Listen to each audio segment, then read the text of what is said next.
ఆ స్టిల్ చూసారుగా, ఆ స్టిల్ చాలామంది గుర్తుపడతారు. వెరీ పాపులర్ స్టిల్ అది. కొదమసింహం అనే ఒక కౌబాయ్స్ ఫిల్మ్ నేను యాక్ట్ చేశాను 1990లో.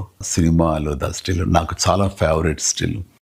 ఆ స్టిల్ నాకు బాగా నచ్చిందని చెప్పి ప్రొడ్యూసర్లు నాకు గిఫ్ట్గా ఇచ్చారు. అది ఇప్పటికీ ఈ రోజుకి నా ఇంట్లో మంచి ప్లేస్లో గోడ మీద ఉంటుంది. అది కౌబాయ్ ఫిలిమ్స్ అంటే చాలా ఇష్టం నాకు. నేను నా చిన్నతనంలో క్లింట్ ఈస్ట్వుడ్, అలాగే గ్రెగరీ పెక్, ఉమర్ షరీఫ్ వీళ్ళు చేసినటువంటి సినిమాలన్నీ కూడా నాకు చాలా ఇష్టం. గ్రెగరీ బెన్ ఇది గుడ్ బ్యాడ్ అండ్ అగ్లీ అలాంటి సినిమాలు నేను యాక్టర్ అయిన తర్వాత నాకు వస్తుందని చేస్తారని నాకు ఎప్పుడు నేను ఊహించలేదు. ఎందుకంటే అప్పటికి హీరో కృష్ణ గారు చేసినటువంటి మోసగాడి సినిమా పెద్ద హిట్ అయ్యింది.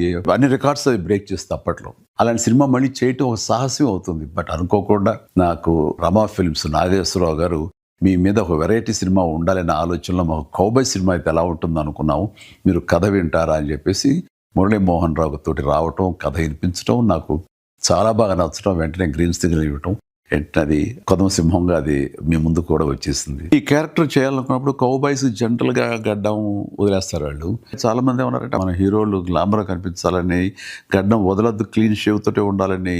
కొంతమంది అయితే పట్టుపట్టారు. కానీ నాకు ఈ గడ్డంతో ఖచ్చితంగా చేయాలంటూ గడ్డం వదిలేసి ఆ స్టబుల్ తోటి చేసిన ఫస్ట్ సినిమా ఈ కొదమసింహం. నేను